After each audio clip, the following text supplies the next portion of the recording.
This video is going to be an observation about the contemporary Catholic Church's efforts to build bridges with people of other creeds. But in order to get to that, I need to make a detour in order to establish some fundamental points that I will draw on when discussing the Church's ecumenical and interreligious efforts.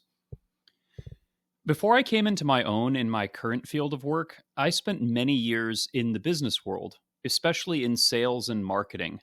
And I was really into it. I'd held sales positions at a couple of different companies, attended regular sales training seminars, and I eagerly devoured all the books and training tapes by Tom Hopkins, Zig Ziglar, and all those gurus in that dynamic little corner of the American business world where sales training and self help overlap. I learned a lot through all this training, and I've put it to good use in my life. I've mentioned before that I got myself elected as the mayor of my city, and I afterwards became the marketing manager and then vice president of the largest independent pest control company in my state. Sales training is interesting because it has applications well beyond the selling of a specific product or service. Selling is about building a bond of trust between the seller and the buyer of sufficient strength to get the buyer to act upon it. It's fundamentally about human psychology and ergo human nature. To master the craft of salesmanship is to possess a deep understanding of human relationships, motivations, communication, and decision making. It's actually an excellent little primer on human behavior. One principle I picked up in those days that has stuck with me is the importance of having a clear understanding of what sort of value you are presenting to your customers. Value exists on a spectrum with an inverse relationship to price. In other words, you can be the company that offers low value goods and services cheaply, or you can be the company that offers very high value products at a greater cost. To use an example from food services, a fast food restaurant like Taco Bell would be an example of low cost, low value products, while a five-star Michelin rated independent restaurant with $50 steaks would be an example of a high cost, high value establishment. For a company to be successful, it has to have a clear understanding of where it wants to fit on that spectrum, and then deploy its resources towards cornering that specific slice of the market. One restaurant that does this very well is Chili's. Chili's has spent years branding itself as an inexpensive option for sit down dining. It doesn't make any pretensions towards being an elegant or fancy place. It's not, and it doesn't need to be. When you go to Chili's, you know exactly what you can expect. You know you're not going to spend too much, and you know the quality of what you will get for your dollar. Chili's caters to people who want to sit down, to eat inexpensively in a casual atmosphere. And they do very well in that little cross section of the dining market. It's important for a company to decide where they want to be on the value spectrum because if they can't decide, their marketing gets muddled and customers don't know how to perceive them. There's only so much ground you can cover, and it's better to hold less ground more securely than to cover more ground tenuously. For example, you will often see companies who want to undercut all the competition, but simultaneously to offer superior services. They market themselves as providing Cadillac level value while promising Kia level prices. It's very difficult to do this successfully.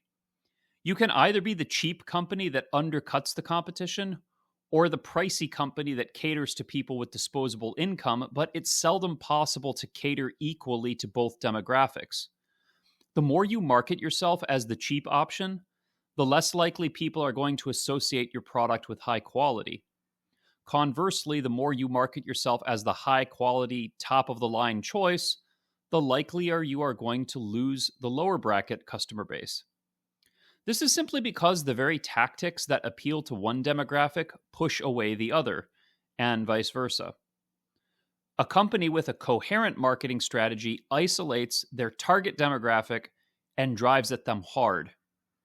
But companies that throw their marketing dollars all over the spectrum like a Jackson Pollock painting, hoping to broadly appeal to everybody, end up undermining their own efforts.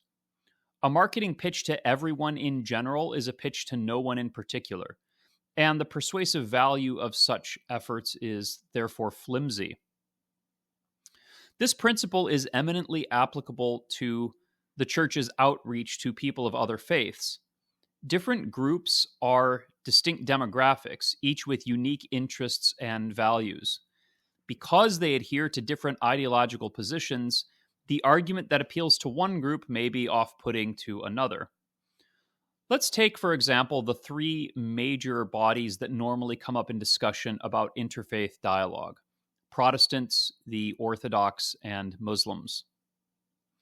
If we adopt the premise put forward by St. Thomas Aquinas that when arguing with heretics or non believers, we must start with whatever we hold in common, then dialogue with the Orthodox must focus on subjects like liturgy, holy orders, our shared spiritual patrimony, the church fathers, the honor due to the Mother of God, and so on.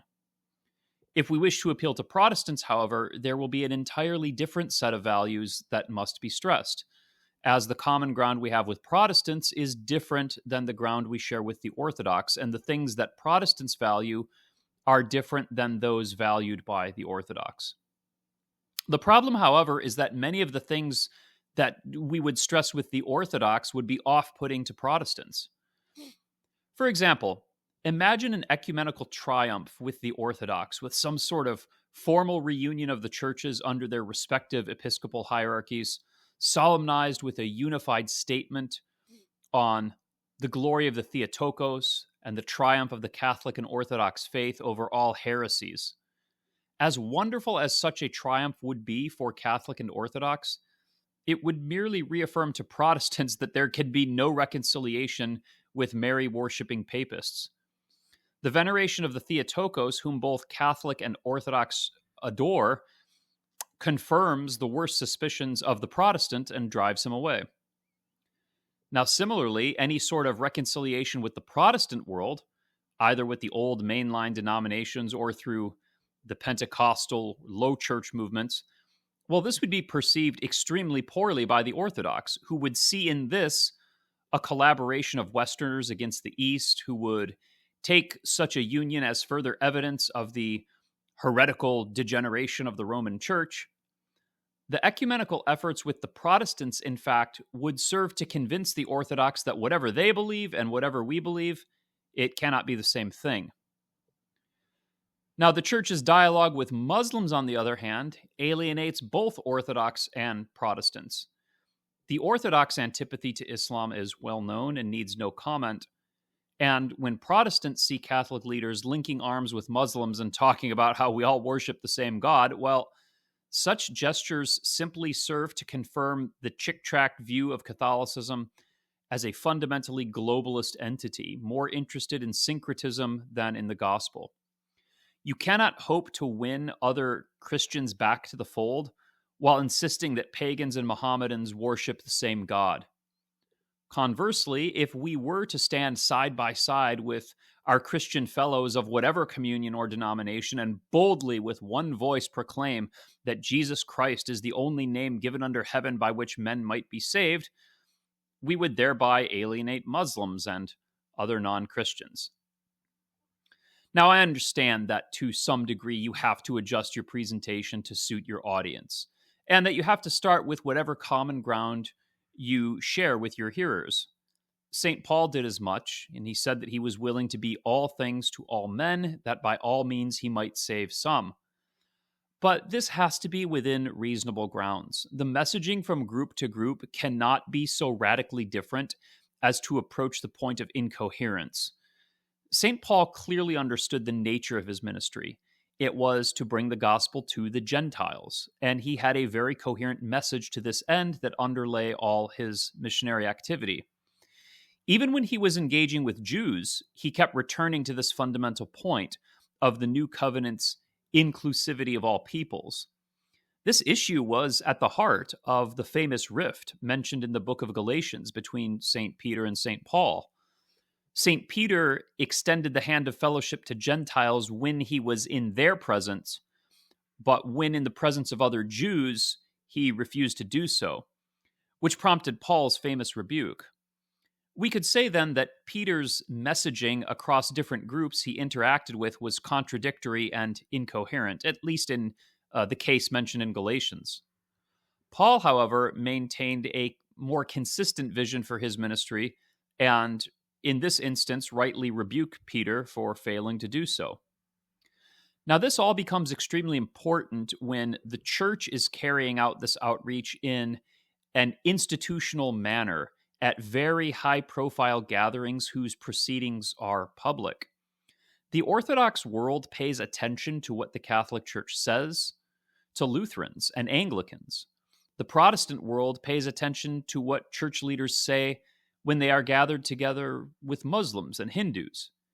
And pagans and Mohammedans see what we say about Jesus Christ amongst ourselves. Now, again, I'm not saying that the church can't or shouldn't be in discussion with multiple groups of people simultaneously, but the message needs to be more coherent.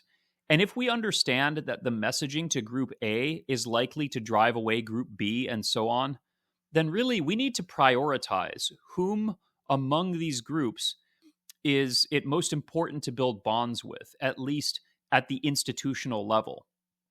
It seems evident to me, based on our theology and history, that the Orthodox should be absolutely first.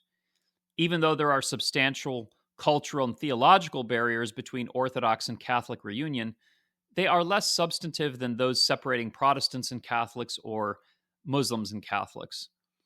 One of the greatest tragedies of the post-conciliar era is how the church essentially gave up on formal reunion with the Orthodox so that it could pander to Protestants and pagans. It's like refusing to date the nice girl right down the street and choosing instead to invest your time and resources in a long-distance relationship with someone on the other side of the continent.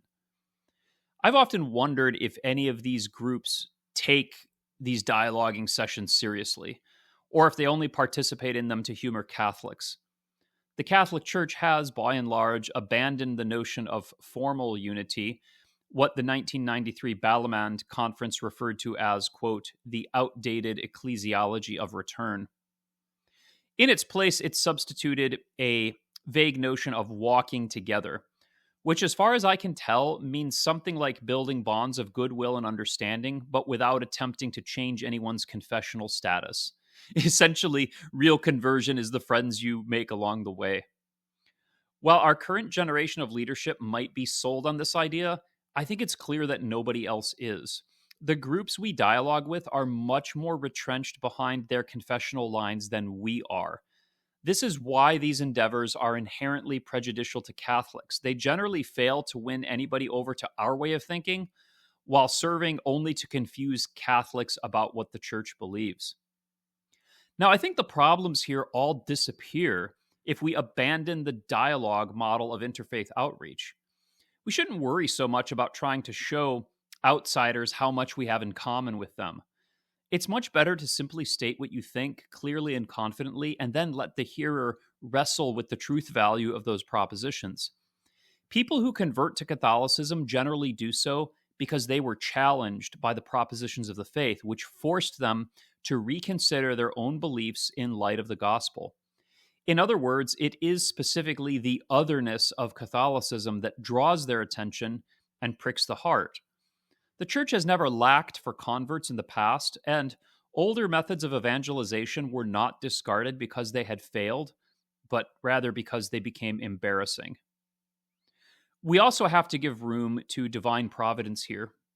While our Lord does want us to be clever and prudent, he very clearly states that we should not overthink these things, ensuring that ample room is left for the Spirit to speak through us. Our job is to pass on what we ourselves received and let people grapple with it in their hearts as the Spirit moves them. It's really that simple. Part of the success of Henry Ford's first Model T was the streamlined production and simplicity of design. Ford famously said that customers could get the car in any color they wished so long as it was black. Now, there's a man who had a clear vision of what kind of value he was offering. It is what it is. Take it or leave it. Let the customer assess the value and decide accordingly. I think our outreach would be vastly more coherent with a little more of this attitude infused into it. Hey, before you go, I want to take a minute to tell you about the St. John Ogilvie prayer book. It's always disgusted me how contemporary Celtic spirituality is so infused with New Age gobbledygook when there's such a rich heritage of Catholic tradition in the Celtic world. It is to redress this problem that I've published the St. John Ogilvie Prayer Book, a collection of prayers and blessings in the Celtic tradition that are solidly Catholic.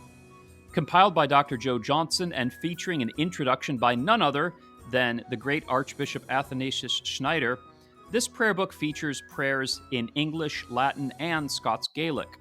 All of the Church's regular universal texts are included, along with traditional Catholic Scotch-Irish prayers. There are daily prayers for morning and evening, blessings and invocations for all sorts of events, seasonal prayers, and litanies reflecting the saints of Ireland and Scotland. Bound in high-quality leatherette with thin gilded pages and ribbon, the St. John Ogilvie Prayer Book will make a beautiful addition to your treasury of spiritual reading, especially if you are one of the millions of Catholics who have Scotch-Irish blood in your veins. They can be purchased on the Cruachan Hill website, link in the description, and if you use the promo code UNAM at checkout, you can get 15% off. The books are ready to ship and would make a lovely Christmas gift. So click the link below and get your copy of the St. John Ogilvie Prayer Book today.